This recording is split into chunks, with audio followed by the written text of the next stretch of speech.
سر میرا سوال ہے کہ جب ہم قرآن مجید کو پڑھتے ہیں تو بہت جگہ یہ ہم دیکھتے ہیں کہ اللہ تعالیٰ یہود کو کہتا ہے کہ جب تک آپ تورات کی طرف نہیں جائیں گے آپ لوگ کوئی اسپیشل نہیں ہو، آپ لوگوں کو لگتا ہے کہ we are the chosen people, آپ کو واپس تورات کی طرف جانا ہوگا۔ اب جہاں پہ اللہ تعالیٰ اپنی اس دین کو ریویڈڈ میسیج کو اختتام کر رہا ہے وہ تو قرآن ہے، تو وہ بار بار کیوں کہہ رہا ہے کہ آپ تورات کی طرف جاؤ، تورات کی طرف جاؤ؟ آپ کا سوال واضح ہے۔ سب سے پہلے آپ کا شکریہ، اپنے محبتوں کا، عنایتوں کا اظہار کیا۔ اللہ تعالیٰ ہمیں اس قابل بنائے کہ ہم اس آپ کے جذبے کی برابر پورا اتر سکیں۔ یہ جو آپ نے دوسری بات پوچھی ہے اس کو سمجھیں۔ اصل میں ہم جس وقت آج گفتگو کرتے ہیں یہود کے بارے میں یا نصارہ کے بارے میں، تو ہم ان کو کسی دوسرے دین کا پیرو سمجھ کے گفتگو کر رہے ہوتے ہیں۔ آپ اللہ تعالیٰ کی جگہ پر کھڑے ہو کر یہ دیکھیے کہ اللہ جب بات کر رہا ہے، اللہ کی جگہ پر کھڑے ہونے سے مراد یہ ہے کہ اللہ جیسے بات کر رہا ہے، اگر وہاں سے زاویے کو دیکھا جائے تو گفتگو یا کلام کیا ہوگا؟ وہ یہ ہے کہ اللہ کی نظر میں یہ سب اسلام پر کھڑے ہوئے لوگ تھے، ان کو انہوں نے مسلمان بنایا تھا۔ ان کو اللہ تعالیٰ یہ کہتا ہے کہ تم میں سے کوئی یہودی نہیں ہے، تم میں سے کوئی نصرانی نہیں ہے، تم مسلمان تھے، تمہارا باپ ابو الآباء ابراہیم مسلمان تھا، ہم نے تمہیں اپنا کلام دیا، وہ تورات کی صورت میں بھی ہے، وہ انجیل کی صورت میں بھی، اور وہ ہمارا کلام ہے۔ وہ کوئی ایسی چیز نہیں ہے کہ اس کو اٹھا کر پس پش ڈال دو، اس کو اٹھا کر پھینک دو، اس کی ہدایت نل اینڈ وائٹ ہو گئی۔ وہ کوئی ایسی چیز نہیں ہے کہ جس کو تم اگنور کر سکتے ہو۔ یہ جو نئی چیز ہے قرآن مجید کی صورت میں، یہ ہم تمہیں بتاتے ہیں کہ شرع لکم من الدین ما وصی بہ نوحا والذی اوحینا الیک ما وصینا بہ ابراہیم وموسیٰ وعیسیٰ ان اقیموا الدین ولا تتفرقوا فیہ۔ بھائی اے محمد ان کو بتاؤ یہ وہی دین ہے جو اس سے پہلے موسیٰ، عیسیٰ، نوح، ابراہیم سب کو دیا گیا، اور وہ دین کیا تھا کہ اللہ کے ساتھ خالص تعلق کی بنیاد پر اس کے سامنے سرفگندہ ہو جاؤ۔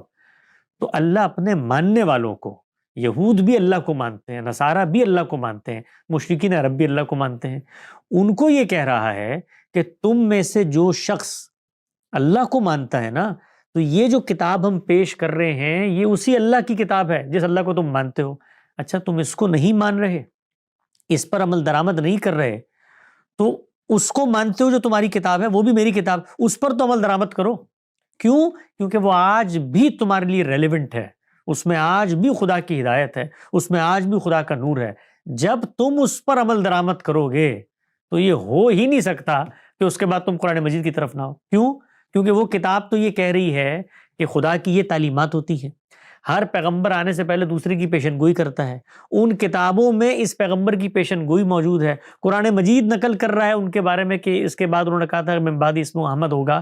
تو جب تم ان کتابوں کی طرف جاؤ گے تو تمہاری کتاب تمہیں پکار کے کہے گی کہ تم یہودی نہیں ہو، تم نصرانی نہیں ہو، تم مسلمان ہو، تمہارا کوئی نسلی برتری نہیں ہے، پیغمبر کو تمہارے قبیلے میں سے نہیں آنا چاہیے تھا، یہ اللہ کی منتخب قوم ہے، یہ بھی ذریت ابراہیم ہے۔ وہ کتاب تمہیں بتائے گی کہ تم نے اس کے بعد کیا کرنا ہے۔ تو چلو تم اس کلام کو نہیں مان رہے، اس کتاب پہ تو جاؤ، وہ کتاب تو پڑھو، اس پر تو قائم ہو جاؤ۔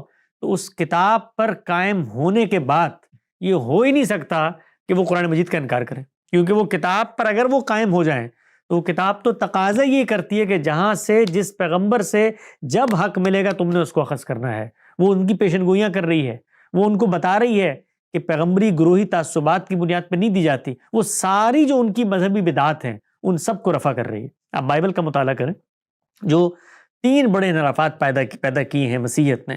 پہلا کیا ہے؟ تثلیث کا، باپ بیٹا روح المقدس، دوسرے لوگ پھر کے کہتے ہیں باپ بیٹا اور ان کی جو والدہ ہیں۔ دوسرا کفارے کا عقیدہ، تیسرا نسخ شریعت کا عقیدہ۔ یہ 3 عقائد ہیں، یہ تینوں عقائد آپ کسی مسیحی کو، میرے ایک جاننے والے مسیحی ہیں، میں نے ان سے کہا کہ آپ سادہ طالب علم کے ذریعے پر، یعنی یہ جو ہوتی ہے نا کلامی بحثیں، بھی جو پچھلے صاحب ایک بات مجھ سے کر رہے تھے تو وہ بھی سب یہی مکتبہ فکر تشریح، میں نے ان کو کہا سادہ بائبل، میں طالب علم ہوں، مجھے اس سے یہ 3 چیزیں کہیں سے متشرح کر کے دکھاؤ۔ یہ 3 چیزیں کہ تثلیث کا عقیدہ، نسخ شریعت کا عقیدہ اور کفارے کا عقیدہ، تینوں کی نفی سب سے بڑھ کے خود بائبل کرتی ہے۔ یعنی وہ یہ بتاتے ہیں سیدنا مسیح اس میں، میں تورات کو منسوخ کرنے آیا نہیں، میں اسے پورا کرنا آیا ہوں، تو شریعت کیسے منسوخ ہو گئی؟ وہ بتاتے ہیں عبادت میری نہیں خدا کی ہونی ہے، تو باپ بیٹا روح المقدس ایک کیسے ہو گیا؟